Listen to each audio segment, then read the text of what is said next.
Sophie revient ce matin sur un art qu'on peut qualifier de millénaire, qui accompagne, qui est devenu incontournable de la haute couture.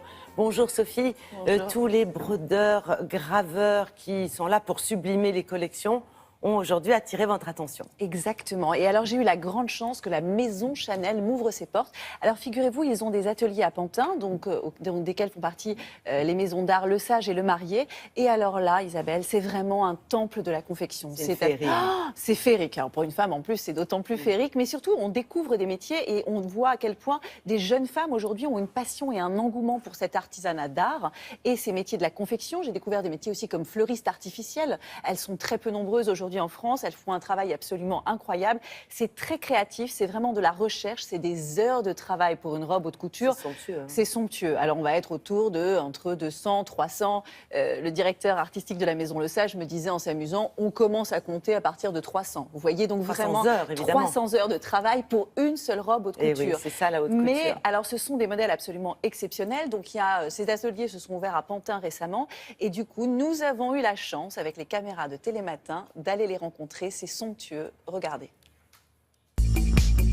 Été 2015, Grand Palais, défilé haute couture hiver de la Maison Chanel. Brodeuses, couturières, toutes les petites mains et grandes confectionneuses étaient cette fois sur le podium. Plongée une semaine avant, au cœur des maisons d'art Le Sage et Le Marié, une pépinière créative où l'impossible n'existe pas.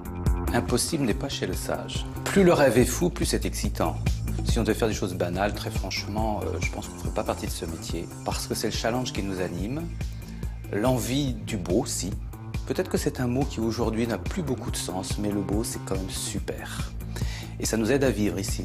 Si la broderie existe encore aujourd'hui, c'est parce que ça n'a jamais été un métier poussiéreux. La broderie s'est toujours renouvelée, a toujours voulu calquer avec l'actualité.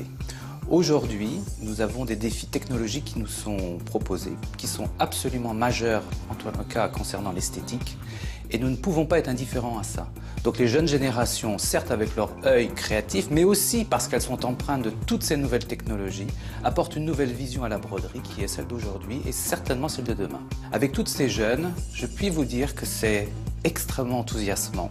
La création est différente lorsque l'on a 20 ans que lorsqu'on a 50 ans. Elle n'est pas inexistante, elle est justement différente. Et ça, c'est un point crucial dans la mode, être différent.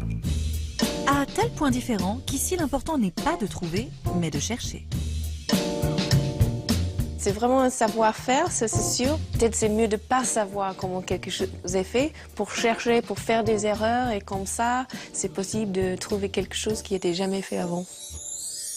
Je réalise des fleurs artificielles de toutes sortes avec différents matériaux, que ce soit de l'acétate, du rhodoïde, du cuir, voilà, avec les techniques de fleuristes artificiels. Notre travail, c'est surtout de l'ornement textile en fait, c'est-à-dire qu'on travaille sur des bases de vêtements.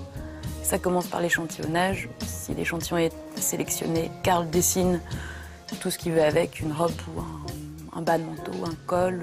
Et nous, notre travail, c'est ensuite mettre sur modèle l'échantillon qu'on a pu réaliser auparavant. Patience et passion. Si on n'a pas la passion pour ce métier, c'est pas la peine de le faire.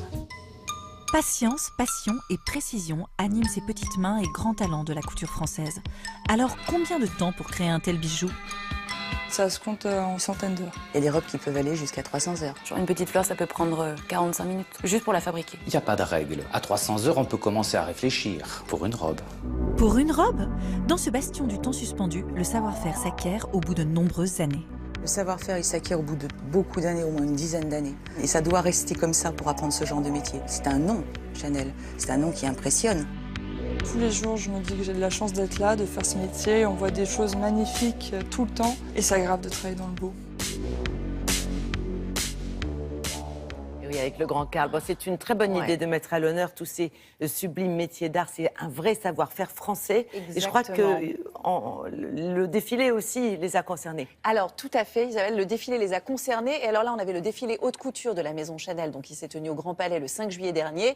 Et Karl Lagerfeld a eu cette excellente idée, effectivement, de mettre à l'honneur les premières d'atelier, les couturières. Et on les voyait au milieu des mannequins qui défilaient. Ça donne envie. Enfin, on les voit travailler, c'est magnifique. C'est des heures de travail, beaucoup de passion. Et toute la jeune génération, aujourd'hui, on a vu ces filles avec des tatouages un peu rock, etc., qui sont là, qui sont brodeuses, plumassières, qui se travaillent dans la confection ou alors fleuristes artificielles. Et on voit à quel point elles sont passionnées. C'est de l'artisanat d'art, c'est en France, c'est très beau. C'est magnifique.